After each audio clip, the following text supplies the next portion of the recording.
Sahabat Kompas, ada gebrakan baru nih dari pemerintah buat para pengemudi ojek online. Menteri UMKM Maman Abdurrahman pada Selasa 17 Juni 2025 menyebut jika pengemudi layanan transportasi online sebaiknya dikategorikan sebagai pelaku UMKM, bukan pekerja dan karyawan tetap perusahaan aplikator. Apa alasan dan tujuannya ya? Bagaimana juga pro kontra atas usulan ini? Kita bahas ya.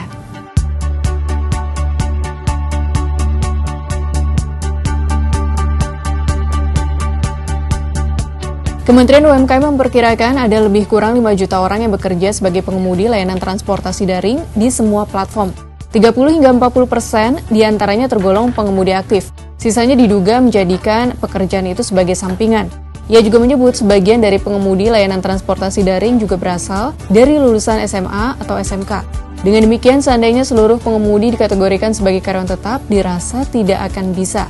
Tingkat penyerapannya mungkin hanya maksimal 40%. Menurut Maman, menjadi pengemudi layanan transportasi daring bukanlah tujuan akhir, melainkan batu loncatan menuju kehidupan ekonomi yang lebih baik. Status kemitraan saat ini memberi ruang fleksibel bagi sebagian pengemudi yang ingin menambah penghasilan tanpa kehilangan pekerjaan utama. Nah, kondisi ini jika nantinya menyandang status sebagai pelaku UMKM, pengemudi daring dapat terhindar dari potensi masalah sosial. Selain itu, jika diperlakukan dan dikategorikan sebagai pelaku UMKM, pengemudi layanan transportasi daring berhak memperoleh insentif dan aneka bantuan sosial, misalnya bahan bakar minyak atau BBM subsidi, LPG subsidi, kredit usaha rakyat atau KUR, insentif pajak UMKM, hingga pelatihan sumber daya manusia.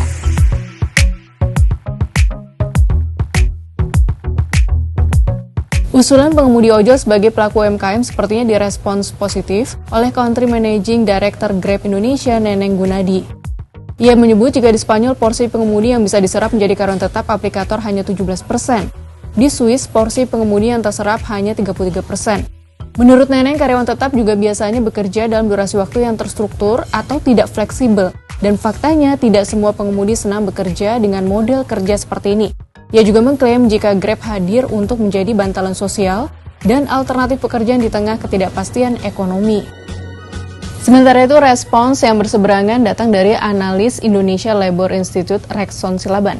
Ia berpendapat ide ini hanya bagus dalam tataran ide. Ide ini akan bermasalah secara operasional karena harus mengikuti ketentuan Undang-Undang Nomor 20 Tahun 2008 tentang UMKM. Menurut Rexon, langkah paling benar melindungi pengemudi ojol sebagai pekerja melalui Undang-Undang Ketenagakerjaan. Sementara itu, berdasarkan riset Lembaga Penyelidikan Ekonomi dan Masyarakat Universitas Indonesia pada Mei lalu menyebutkan, penurunan tingkat pengangguran terbuka atau TPT terjadi bersamaan dengan meluasnya pemutusan hubungan kerja atau PHK. Mengutip data Kementerian Ketenagakerjaan, total pekerja terkena PHK sepanjang 2024 adalah 77.965 orang atau naik 20,21% dibandingkan 2023. Menurut riset itu, angka TPT yang turun meski PHK naik dipengaruhi oleh dua faktor. Pertama, peralihan ke sektor informal dan pekerja gig atau pekerja lepas yang tidak tercatat dalam data resmi. Kedua, lonjakan jumlah pekerja paruh waktu dan setengah menganggur. Sahabat Kompas, bagaimana opini kamu?